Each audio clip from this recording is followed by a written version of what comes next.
السلام عليكم. معكم فاتحة بوشيخي، موظفة سابقا في قطاع العام. بغيت نبارطاجي معكم اليوم القصة ديالي مع سرطان ديال الثدي. في 2011 اكتشفت عندي سرطان ديال الثدي، وما نكذبش عليكم الحياة ديالي تغيرت بواحد الدرجة كبيرة. جاني واحد الخوف كبير. فكرت في وليداتي، عندي 3 الوليدات. فكرت في حياتي، ربما سالات، ربما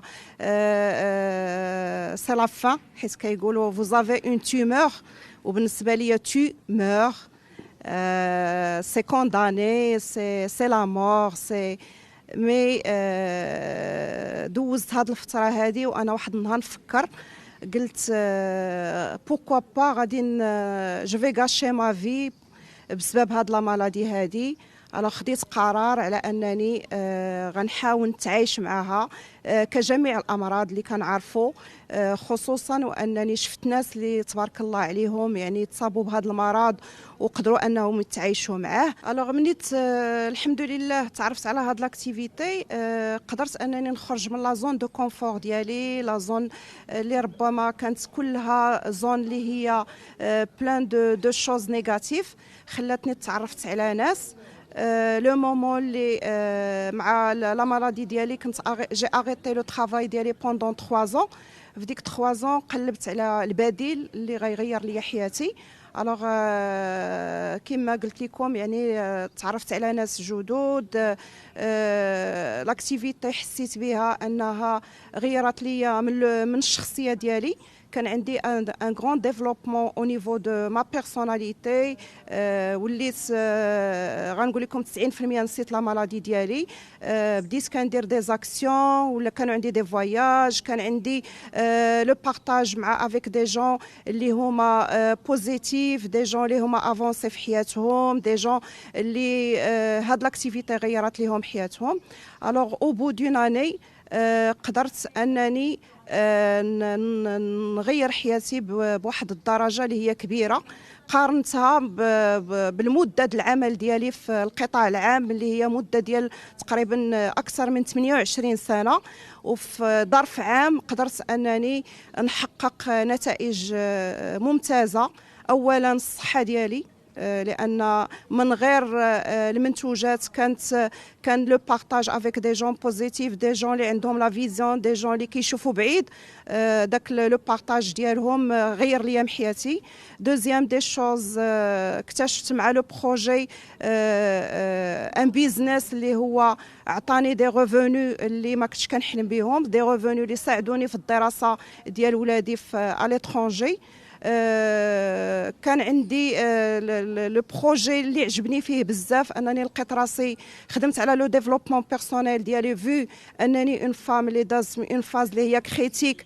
لقيت راسي كنعاون الناس وحدين اخرين انهم في لا ميم يعني ايطا اللي هما بحالي، انهم حتى هما يغيروا حياتهم.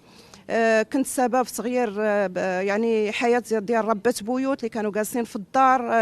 يعني قدرت انني نخرجهم من لا زون دو كونفور ديالهم ونعلمهم ان بيزنس اللي غيمشي بهم بعيد. وانا بيني وبينكم اللي خلاني انني الحمد لله صافي دابا بلوس كو 8 طون وانا كنتعايش مع لا مالادي ديالي. سي لا ريكونيسونس دو بروجي اللي انا فيه، اللي عطاني الثقه في النفس وعطاني خلاني انا نتاكروشا في لا في ديالي ونعيشها كما بغيت. ودابا الحمد لله كنعيش مزيان، كندير ميزاناليز، كلشي مزيان الحمد لله. اش يمكن لينا نطلبوا من غير هذا الشيء؟ ليكيب ديالي كنتعامل معها ا ديستانس. عندي الزوج ديالي كان في الاول فاش خديت هذا القرار ما كانش موافق عليه. ولكن كان حضر معايا بزاف ديال لي كونفيرونس، وحضر معايا ودار معايا دي فواياج في المغرب وخارج المغرب. باغ لا سويت اكتشف لانتيغي ديال لاكتيفيتي اللي انا خديت فيها القرار، وسورتو ان شاف ما سونتي الحمد لله دو بلوز اون بلو كتحسن. بيان سور الا بري لا ديسيزيون الا انتغري اوسي لاكتيفيتي معايا، ودابا معايا في لاكتيفيتي كيعاونني وكيساعدني، ومن هذا المنبر كنشكرو بزاف. النصيحه ديالي لجميع النساء انهم يبادروا بالكشف المبكر على سرطان ديال الثدي، ويعرفوا بانها ما هي الا البدايه، لان بزاف الناس كيحسب لهم راها نهايه، ما هي الا بدايه. وخذوني كمثال، يعني صافي دابا بريسك 8 يعني 8 سنين من العمر ديالي، عمر جديد، حياه جديده. يعني il n'est jamais trop tard de commencer، لان انا كنقول vous avez كيقولوا هما vous avez une tumeur، mais انا كنقول لهم vous avez une autre vie devant vous à vivre. اذا تشبتوا بالحياه، la vie est belle، اكتوبر اي غوز. وان شاء الله حاولوا تفاداو كاع لي زوند نيجاتيف، واللي عنده شي مشروع، واللي عنده شي عمل، واللي عنده شي مهنه يحاول يسيرها يوميا بطريقه طبيعيه، لانه مرض كجميع الامراض. ما تنساوش تزورونا على الصفحه الرسميه ديال لاله مولاتي وتضغطوا على سبسكرايب باش توصلوا بكل جديد.